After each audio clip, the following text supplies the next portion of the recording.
W tym odcinku dowiesz się czegoś, czego nie znajdziesz nigdzie indziej, zresztą jak zwykle.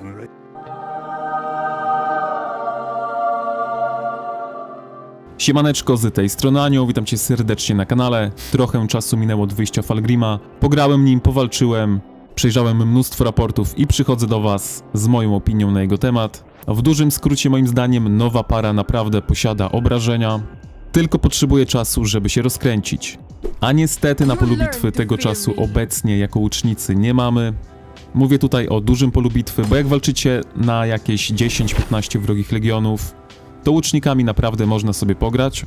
Jeśli macie dużą przewagę na polu walki, to również łucznikami można pograć. Ale jak jesteście po stronie przegrywającej i nie macie piechoty do bicia, to przeżywacie naprawdę ciężki czas.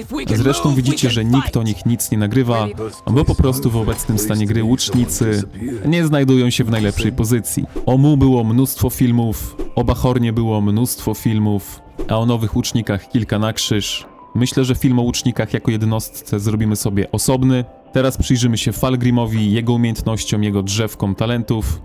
Ale zanim oczywiście przypominam o pozostawieniu łapki w górę i subskrypcji, jeśli jeszcze tego nie robisz.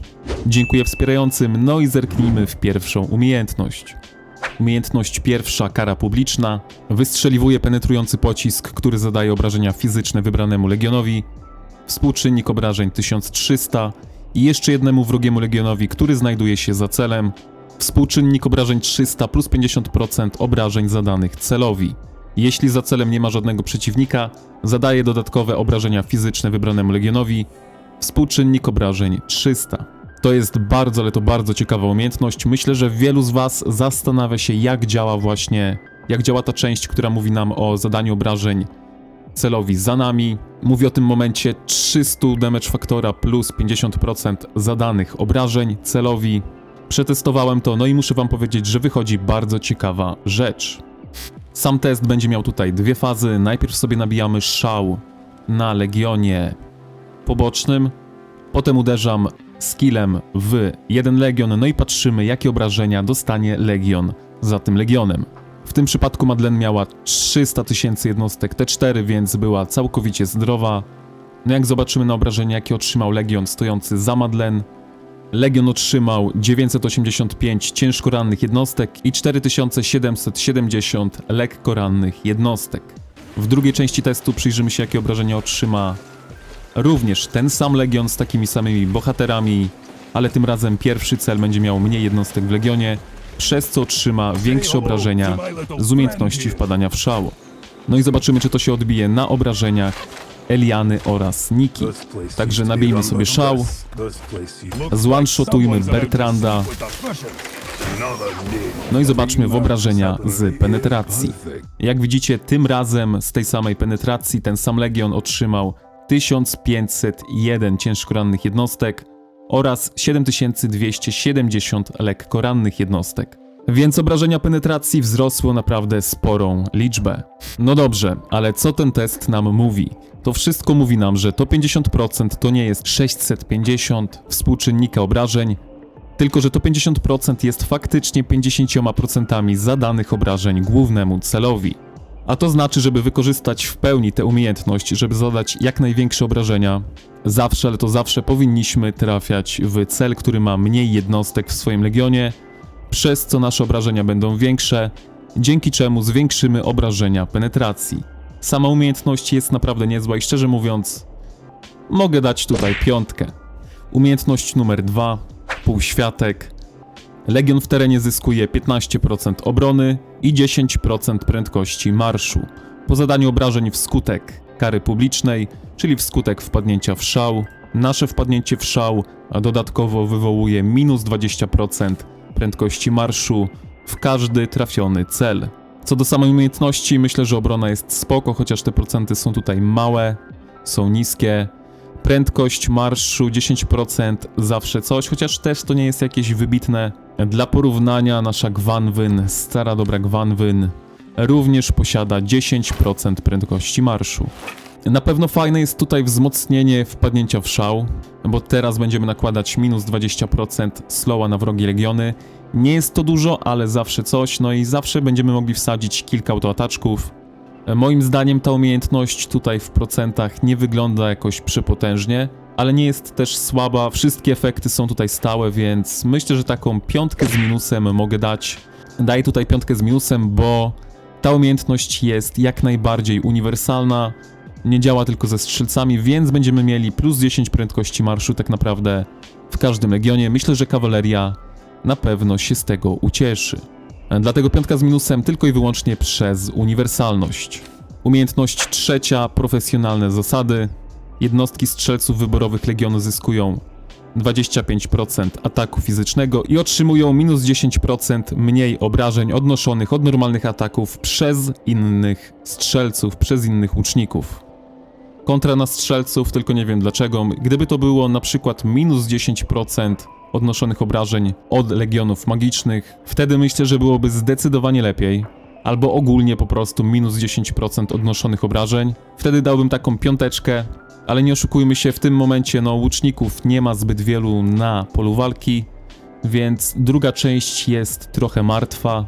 25% ataku jest jeszcze znośne, no ale 5 za to raczej bym nie dał. Damy tutaj 4, bo ten drugi efekt mi się tutaj nie bardzo podoba. Umiejętność 4, płatny zabójca. Za każdym razem, gdy umiejętność bohatera wywoła w trakcie bitwy efekt osłabienia, Legion zadaje 6% więcej obrażeń od normalnych ataków i 20% więcej obrażeń od przeszywających bełtów przez 10 sekund. Maksymalna liczba kumulacji 3. Przeszywające bełty, mowa tutaj oczywiście o wpadnięciu w szał, więc nasze wpadnięcie w szał może zadać obrażenia zwiększone nawet o 60%. Ta umiejętność powiedziałbym, że jest już naprawdę mocna. Jedyny minus, że musi się rozkręcić, tak? Musi się rozkręcić, gdyż musimy nałożyć 3 osłabienia, żeby zdobyć maksymalną liczbę staków. 2 osłabienia możemy mieć z wpadnięcia w szał. Innych osłabień Falgrim w umiejętnościach nie ma. Jedno osłabienie na pewno będziemy mieli przed wpadnięciem w szał z 4. umiejętności Sybil, ale o Sybil będzie osobny odcinek. To jest film o Falgrimie, więc z reguły będziemy potrzebowali wpadać w szał.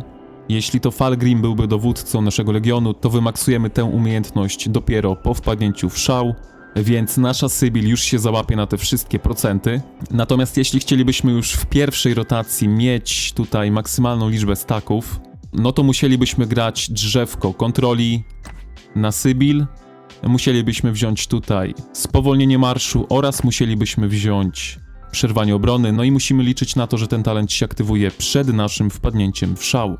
Także do szybkich walk, gdzie nie możecie za bardzo podchodzić, myślę, że można rozważyć nawet to drzewko kontroli i liczyć na to, że już od pierwszego wpadnięcia w szał będziemy mieli większą bombę. Jednak przy dłuższych walkach z drzewkiem kontroli będziemy mieli ogólnie mniejsze obrażenia, więc drzewko kontroli powiedziałbym, że jest raczej takie sytuacyjne. Co do samej umiejętności myślę, że jest naprawdę mocna. Mamy tutaj 18% więcej obrażeń od normalnych ataków, no i aż 60% więcej obrażeń od wpadnięcia w szał, więc moim zdaniem 5 tutaj siedzi. Zerknijmy teraz w przebudzenie, koniec gadania. Przeprowadzając normalny atak, Legion Falgrima zadaje 20% więcej obrażeń od umiejętności bohatera do czasu, aż Falgrim ponownie użyje umiejętności wpadania w szał. Efekt można aktywować raz na 8 sekund. Zerknijmy jeszcze w raport z mrocznymi, tutaj nie powinno być żadnych problemów, żeby to znaleźć. Mamy plus 20%, bo w pierwszej sekundzie zyskaliśmy nasze przebudzenie. Powinniśmy je stracić podczas wpadania w szał. Tutaj efekt jest usunięty. No i w tym momencie nie powinniśmy tego przebudzenia nigdzie tutaj widzieć. Został usunięty w 10 sekundzie, więc możemy przejść do sekundy prawdopodobnie właśnie 18, może nawet 17. No i tam musimy poszukać naszego przebudzenia. Tutaj go nigdzie nie widać, może to będzie sekunda 19. W sekundzie 19 również tego nie widać. Mamy tutaj przebudzenie, które się aktywowało w sekundzie 17. Turę niżej ponownie powinniśmy nasze przebudzenie stracić, gdyż nasz Falgrim wpadł w szał. No i zobaczmy jeszcze raz, ile sekund minie od wpadnięcia w szał i do ponownego zyskania naszego przebudzenia. 25 sekunda, nasze przebudzenie zostało aktywowane, no i przed wpadnięciem w szał, czyli idealnie przed naszym wpadnięciem w szał, nasz Falgrim zada zwiększone obrażenia, no i nasze przebudzenie zniknie. Więc efekt tutaj zyskaliśmy w 25 sekundzie, 25 minus 8, powinna to być sekunda 17, w której zyskaliśmy nasze przebudzenie. Dokładnie jest to sekunda 17, więc mamy pewność, że przebudzenie nie jest stałe, tylko że włącza się co 8 sekund. Skoro Falgrim usuwa swój bonus 20% zwiększonych obrażeń od umiejętności wpadania w szał, to znaczy, że jeśli chcemy, żeby nasza Sybil również miała ten bonus do zwiększonych obrażeń, Falgrim powinien być tutaj zastępcą. W przeciwnym razie jedynie Falgrim zyskuje plus 20% więcej skill damage'a.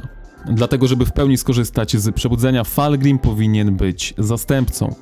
Także samo przebudzenie myślę, że ocenię na 4, bo do 5 troszkę brakuje, bo jednak wymusza na nas Falgrima jako zastępcę. No i żeby w każde wpadnięcie w szał mieć to przebudzenie aktywne, nie możemy schodzić poniżej 8 sekund w naszym cyklu wpadania w szał. Dlatego moja ocena jest tutaj jaka jest. Jeśli chodzi o drzewka talentów, pewnie wielu z Was myślało o drzewku umiejętności. Mniej więcej tak by mogło ono wyglądać. Oczywiście zmiany, które możecie wprowadzić, to możecie sobie wybrać tutaj szał zamiast 8% dla zastępcy. No i jeśli jesteście gotowi na długie walki, no to możecie sobie wybrać zwierzę w klatce, ale w długich jak i w krótkich walkach talent obok również sprawdzi się dobrze. Co do samego drzewka, co do samych bohaterów, no to w tej parze Falgrim Sybil nawet nie musicie dawać punktów w prędkość marszu, no bo ten marsz ma naprawdę dosyć dużo prędkości w umiejętnościach, więc jeśli macie rozwinięte dosyć dobrze umiejętności, to nie musicie tutaj dawać żadnego punkta nawet, dlatego możemy skupić się w 100% na obrażeniach w drzewku talentów. Drugim drzewkiem talentów jest drzewko strzelców wyborowych. Największym smaczkiem moim zdaniem w tym drzewku jest po pierwsze plus 15% więcej szału, gdy w naszym legionie mamy ponad 50% jednostek w legionie. Ten talent tyczy się po pierwsze z samych tur, czyli co pół sekundy dostajemy 50 punktów szału, więc w tym wypadku zamiast 50 dostaniemy 57, więc na turę zyskujemy minimum 115 punktów szału. W połączeniu z tym talentem tutaj, w połączeniu z innymi talentami, w połączeniu z pupilem, który również gwarantuje nam szał, naprawdę wybranie tego talentu może nam mocno oddać. Także tak może wyglądać drzewko strzelec wyborowy u Falgrima, ale jeśli macie przebudzonego Falgrima i to Falgrim jest dowódcą, no to jego zastępca nie załapie się na bonus z przebudzenia, dlatego podejrzewam, że Falgrim może być grany jako zastępca. No i w takim wypadku to drzewko Sybil byłoby tutaj priorytetem. O Sybil również niedługo powstanie film, no i tam pokażę wam drzewka do Sybil. Jeśli chodzi o artefakty, no to oczywiście możemy grać stare, dobre Shadowbladesy, ostrza cienia.